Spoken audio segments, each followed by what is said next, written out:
Halo guys, dan tentunya para netizen meledek Pak Mulyono dan juga anak tercintanya yaitu si Samsul, dan bahkan dibuatkan lagu.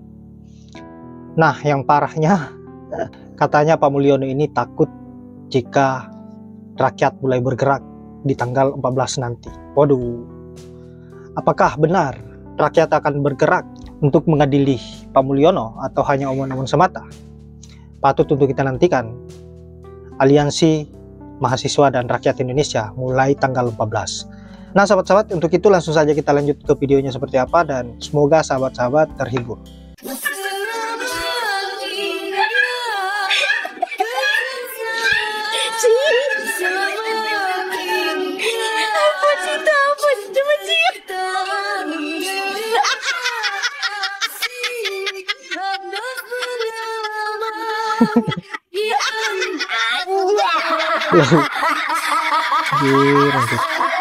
Bisa pas gitu lagunya. Pak Hakim yang kami hormati, oh ini Hakim PT UN. jujurlah dalam mengadili, ingatlah Tuhan tidak tidur. Permainan Mulyono. Semoga Pak Hakim orangnya jujur, semoga mencretnya mencret jir. Inilah apa? Inilah apa? Sebuah apa? Pertanyaannya kalau sekarang ibu yang dibully, sama tuh, santai aja gitu. Aduh. Apa sih Sul? Ih. Ya kalau ibu dibully gimana? Pernah nggak ibu dibully? Pasti pernah dong. ya sering juga sih. Oke. Ngantuk nih orang. Terus? Ya nggak tahu, tanya yang mau tanya saya. Boleh juga tuh dicoba. Kayaknya suasana kelas jadi seru ya. Kalau misalkan bapak gurunya punya kebiasaan kalau ditanya, Pak, menurut bapak gimana caranya biar kita itu bisa memahami semua pelajaran, bisa dapat ranking 1, ya tercapai cita-citanya. Terus bapak gurunya cuma bilang gini aja, ya enggak tahu kok tanya saya gitu.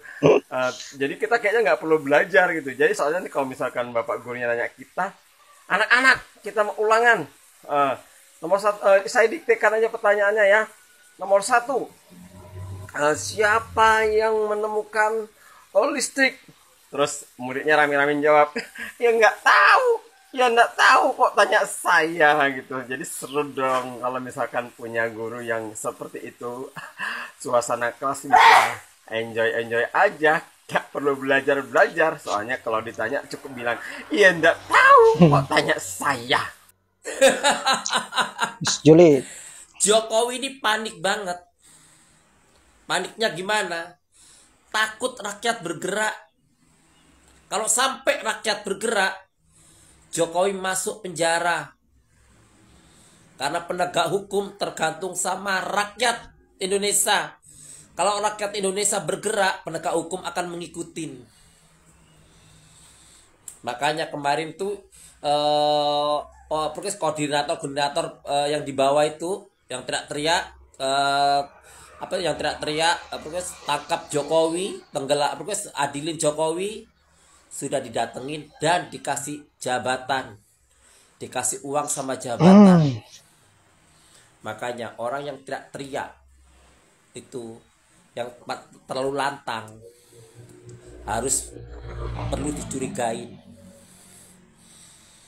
Karena apa? Habis teriak-teriak lantang mereka menghilang. Menghilang bukan karena diculik, karena dapat duit dan jabatan. Kemarin kan orang-orangnya Jokowi bergerak di situ semua. Makanya Jokowi membentuk tim, mendatangin orang-orang yang berteriak-teriak. Makanya kalau orang yang niat berjuang untuk rakyat, ya harus tetap berjuang. Tapi kalau lu berjuang karena fulus, karena jabatan, kumohon jangan manfaatin rakyat yang tulus untuk berjuang, untuk penegakan hukum dan untuk masyarakat Indonesia. Jangan lagi kau tunggangin demi ambisi kekuasaanmu.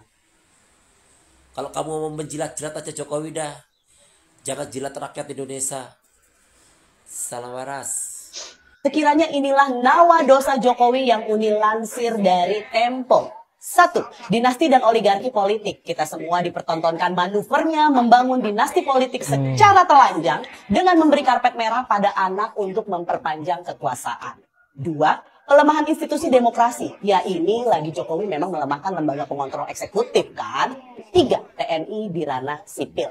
Kita ketahui revisi Undang-Undang TNI tentu akan menambah tentara aktif yang menduduki sejumlah jabatan sipil. 4. Konflik Papua yang terus menyala-nyala di pemerintahan Jokowi dan tak kunjung padam. 5. Runtuhnya sistem pendidikan. Anggaran pendidikan terus naik, tapi skor PISA, Program for International Student Assessment, malah merosot. 6. Watak patron klien kepolisian. Di penghujung masa jabatannya Jokowi merestui revisi Undang-Undang Polri yang sudah dibahas sejak 2015. 7. Politisasi kejaksaan. Kita ketahui bersama lah sejumlah perkara kan memang bernuansa politik. 8. Pelemahan KPK. Perubahan dramatis dan tragis sejak Undang-Undang KPK disahkan tahun 2019, di mana pimpinan KPK tidak lagi menjadi penyidik utama. 9. Kegagalan menangani pelanggaran HAM. Sana, tahu kan 12 kasus pelanggaran HAM berat, justru Jokowi menawarkan solusi penyelesaian jalur non-yudisial. 10. Karut-marut pengelolaan APBN. Lihatlah, utang menggunung dari segi pengelolaan, minimnya pengawasan, apalagi partisipasi publik. Ondeh, sekali lagi Uni ingetin ya, leadership is everything. Beginilah kira-kira logikanya. Kalau bisnis yang salah CEO-nya. Kalau organisasi yang salah ya ketuanya. Nah, kalau negara yang salah ya Jokowinya. Karena sejatinya it's never everyone else's fault, even if it is. Apapun yang terjadi di bawah, di dalam dan di luar, selama kita menjadi seorang pemimpin, maka yang salah adalah ya kitanya. Pemerintah kita sekarang kan lebih suka menjajah rakyatnya daripada membantu rakyat untuk maju. Kenapa? Simpelnya gini, lihatlah orang yang mau cari kerja aja harus ada unsur ordal. Mirisnya yang terjadi di berbagai kabupaten kota, untuk kerja saja biar pakai baju seragam coklat ala Pak Lurah, orang rela bayar puluhan juta untuk masuk kerja.